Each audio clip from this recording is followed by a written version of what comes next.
तो दोस्तों मुझे नहीं पता कि इस वाले वीडियो के साथ आखिरकार क्या होने वाला है, क्योंकि मैंने जो न्यूजीलैंड की पिछली पार्ट को बनाया था उसमें मुझे कॉपीराइट क्लेम मिल गया था, जो कि मैं ऐसे ही एज्यूम कर रहा हूँ कि डीसी की ओर से ही मिला होगा, क्योंकि उसमें मैंने हमारी बैटमैन की क्लिप्स को ऐड किया था और उसी वाली चीज को ही शायद देखकर वो वाली स्टूडियो ने यानी कि डीसी की स्टूडियो ने ही मुझे कॉपीराइट क्लेम दिया रहेगा। तो उससे बचने के लिए मैंने उस वीडियो को वापस से डिलीट किया और वापस से उसको ब्लैक एंड व्हाइट में एडिट करके उसको अपलोड किया था। लेकिन इस वाले वीडियो के साथ मुझे क्या होने वाला है इसका बिल्कुल भी आइडिया नहीं है, लेकिन ट्राई करूंगा कि इस वाले वीडियो को अगर कॉपीराइट क्लेम भी मिले तो आपके सामने इसकी इंफॉर्मेशन दे दूंगा। खैर बहुत हो गई इंट्रो और ज्यादा भंडी रोना ना करते हुए इस वाले वीडियो को जल्द से जल्द शुरू करते हैं। और इसके वीडियो में आज मैं बहुत ही एक कंट्रोवर्शियल टॉपिक के बारे में डिस्कस करने वाला हूं, जो कि इसको देखकर काफी ज्यादा फैंस ऑफेंड भी हो सकते हैं। लेकिन मैं आपको बता दूं कि इन सभी चीजों को जज करने से पहले आप प्रॉपर्ली इस वीडियो को देख लेना,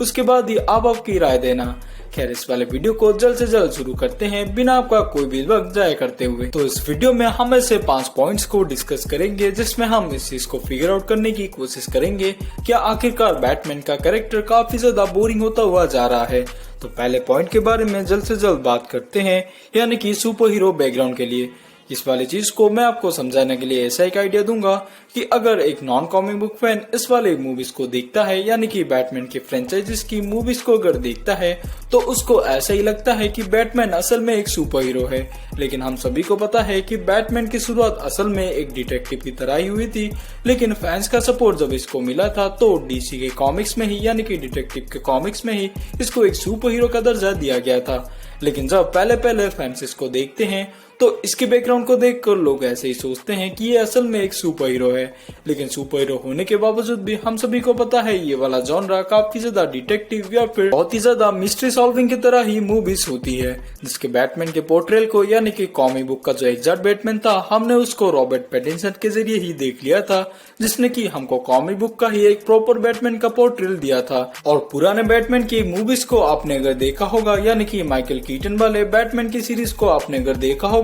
तो उसको काफी ज्यादा ही सुपर हीरो के जॉनरा में ही रखा जा रहा था। लेकिन जैसे जैसे बैटमैन की मूवीज इवॉल्व होती गई तो उसको काफी ज्यादा डिटेक्टिव के जॉनरा से ही जुड़ा होता हुआ रखा गया, यानी कि कॉमिक बुक में इसको जैसे प्रेजेंट किया जा रहा था कुछ उसी टाइप का ही इसको प्रेजेंट किया जा रहा है। और इसको ही फैंस देखकर मुझे तो ऐसा ही लगता है कि नॉन कॉमिक बुक फैन काफी ज्यादा मिससर्च कर लेते हैं, और जैसे मार्वल की मूवीज काफी ज्यादा धमाके करती रहती है तो ऐसे ही उनके दिमाग में ऐसी एक इमेज बन जाती है कि असल में सुपर हीरो मूवीज इतने ज्यादा धमाकेदार एक्शन से ही भरी हुई नहीं चाहिए। लेकिन वो जब बैटमैन यानी कि एक डिफरेंट जॉनर के ही जब सुपर हीरो को देखते हैं तो वो काफी ज्यादा डिसअपॉइंट हो जाते हैं और ऐसे ही सोचते हैं ये क्या मूवी है, इससे तो अच्छा हम स्पाइडरमैन की ही मूवी देख लेते हैं। लेकिन जैसा हमको पता है कि बैटमैन एक डिफरेंट जॉनर की ही मूवी होती है तो इसको कॉमिक बुक फैन ही काफी ज्यादा रिलेट कर पाएंगे, लेकिन एक मूवी के पर्सपेक्टिव से यानी कि सुपर हीरो मूवी को देखने के लिए जो आता जाता है उन्हीं सभी फैंस को ये काफी ज्यादा डिसअपॉइंट करेगी,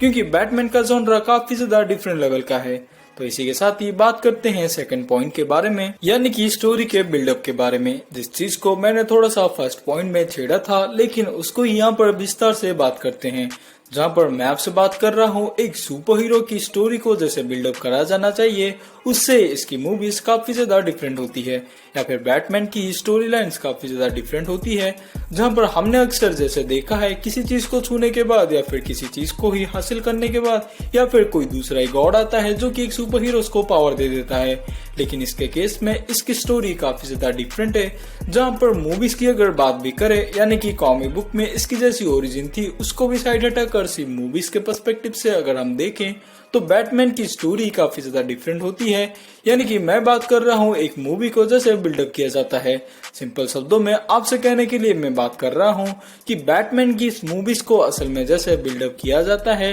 जहाँ पर उसकी स्टोरी पर काफी ज्यादा फोकस किया जाता है, ना कि एक्शन सीन पर। और इस वाली चीज को आप सभी ने भी काफी ज्यादा नोटिस किया रहेगा, जितने भी सभी बैटमैन की मूवीज आती है उसमें एक्शन सीन पर कम ही ज्यादा ध्यान दिया जाता है, लेकिन स्टोरी पर काफी ज्यादा प्रेशर डाला जाता है, क्योंकि बैटमैन के कॉमिक्स में भी स्टोरी ही उसकी काफी काफी ज्यादा जबरदस्ती, यानी कि सुपर हीरो मूवीज को देखने का हमारा जैसा माइंडसेट होता है कि बहुत ही ज्यादा वीएफएक्स को यूज करते हुए हम एक्शन सीन्स को काफी ज्यादा एंजॉय करेंगे। लेकिन अगर इसी उम्मीद के साथ हम एक बैटमैन की मूवीज को अगर देखने जाएं तो ये सभी उम्मीद काफी ज्यादा ही बिखर जाएगी, क्योंकि बैटमैन की मूवीज में हमने अक्सर ही देखा है कि एक्शन सीन काफी ज्यादा कमी होती है, बजाय इसकी स्टोरी पर काफी ज्यादा ध्यान दिया जाता है। और जैसे जैसे मार्वल की मूवीज काफी ज्यादा पीक पर चल रही है तो उन्हीं सभी मूवीज को देखकर सभी फैंस का दिमाग भी ऐसा ही घनचक्कर खा रहा है कि असल में एक सुपर हीरो की मूवी ऐसी ही होनी चाहिए, जो कि हमें ला देता है हमारी तीसरी पॉइंट पर, जो कि है फैंस का ही माइंडसेट।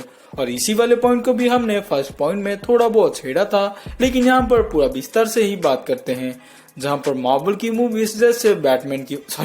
डीसी के मूवीज से काफी ज्यादा जैसे परफॉर्म कर रही है, तो उन्हीं सभी चीजों को ही देखकर फैंस का माइंडसेट भी ऐसे ही ढलता जा रहा है। यानी कि मार्वल की मूवीज को जैसे हैवी वीएफएक्स में रखा जाता है और एक्शन सीन्स को भी कूट कूट कर भरा जाता है, तो ऐसे में सभी फैंस भी ऐसे ही सोचते हैं कि मार्वल की मूवीज हमें जैसे प्रेजेंट करती है, कुछ उसी टाइप का ही एक्सपेक्टेशन हम एक सुपर हीरो मूवीज से रख पाएंगे। लेकिन मैं आपको बता दूं कि सुपर हीरो की जॉनरा सिर्फ एक एक्शन या फिर विलेन हीरो की स्टोरी पर ही फोकस नहीं करता है, बजाय इसके काफी ज्यादा इसके जॉनरा होते हैं, जहां पर कॉमिक्स में इसके 18+ भी जॉनरा होते हैं और डिटेक्टिव कॉमिक्स के जैसे भी जॉनरा होते हैं। यानी कि मेरा कहने का मतलब यह है कि सिर्फ एक ही स्टोरी लाइन पर जाकर सुपर हीरो के मूवीज को डेवलप नहीं किया जाता या फिर कॉमिक्स को भी डेवलप नहीं किया जाता, बजाय इसके डिफरेंट जॉनरा भी होते हैं, जहां पर बैटमैन के कैरेक्टर के जैसे ही काफी ज्यादा कैरेक्टर चल जाते हैं, लेकिन ऐसे कुछ डिफरेंट वाली जॉनरा भी होती है जिसमें सुपर हीरो के मूवीज को भी डेवलप किया जाता है,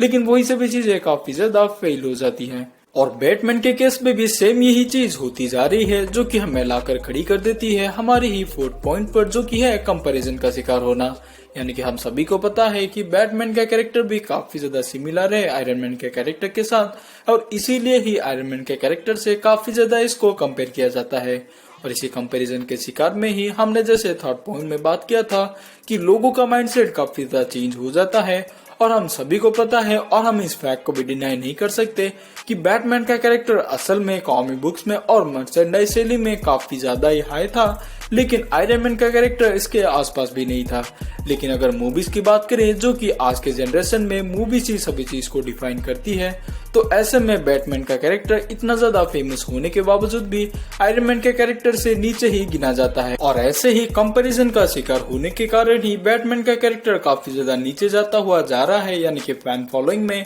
और मार्वल के मूवीज के जितने भी कैरेक्टर हैं वो सभी ऊपर ही उठते हुए जा रहे हैं, जो कि हमें खड़ी कर देती है हमारे फिफ्थ पॉइंट की ओर, जो कि है अवेयरनेस के बारे में। जैसे हमने पिछले पॉइंट में ही बात किया था कि मूवीज ही सभी फैन फॉलोइंग के बेस को डिसाइड करती है, ऐसे में सभी पिछले रिकॉर्ड बिल्कुल भी काम नहीं आते हैं। और जैसे हम सभी को पता था कि बचपन से ही आयरन मैन का कैरेक्टर इतना भी ज्यादा फेमस नहीं था, और सिर्फ आयरन मैन की बात नहीं है, अगर आप टॉप 10 हीरोज की भी बात करें, यानी कि पॉपुलर की लिस्ट अगर आप निकालें, तो उसमें भी आपको टॉप 10 लिस्ट में काफी ज्यादा डीसी के कैरेक्टर नजर आएंगे, और नीचे के साइड पर ही आपको मार्वल के कैरेक्टर नजर आएंगे। लेकिन जैसे जैसे मूवीज का क्रेज बढ़ता हुआ जा रहा है, ऐसे ही करके वही सभी कैरेक्टर नीचे जाते हुए जा रहे हैं, और डीसी भी इन्हीं सभी चीजों को अवेयरनेस फैलाने में काफी ज्यादा सफल रही है, क्योंकि हम सभी को पता है कि सभी लोगों को फिलहाल मार्वल के कैरेक्टर के बारे में पता ही होगा, लेकिन डीसी के बारे में वो गिने चुने कैरेक्टर को ही जानते हैं, यानी कि वही वंडर वुमन, फ्लैश और बैटमैन, सुपरमैन को ही वो जानते हैं, लेकिन इसके अलावा वो कोई और भी सुपर हीरोज को नहीं जानते हैं। और हमें भी जैसा लगता है कि डीसी को जो ओन करते हैं वार्नर के स्टूडियो ही इसके बारे में कोई ना कोई स्टेप लेना चाहिए,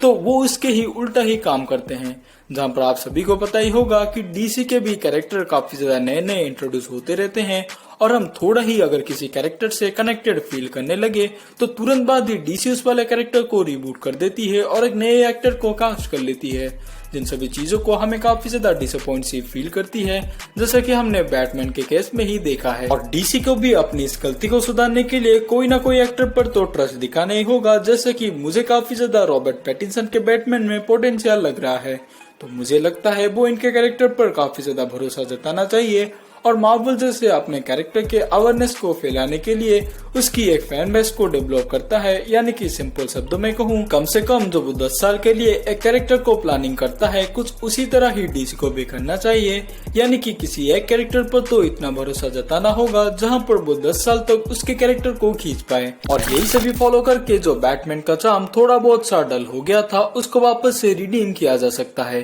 खैर, आपको ये वीडियो कैसी लगी आप हमें कमेंट सेक्शन में लिखकर बता सकते हैं, और ऐसे ही कंटेंट से रोज जुड़े होने के लिए हमारे चैनल को सब्सक्राइब कर सकते हैं, क्योंकि रोज ही हम ऐसे कंटेंट्स लेकर आते रहते हैं। इसके साथ मैं आपसे विदा लेता हूँ। मैं मिलूंगा आपसे किसी दूसरे वीडियो में किसी दूसरे टॉपिक के साथ। तब तक के लिए अपना ख्याल रखें। बाय।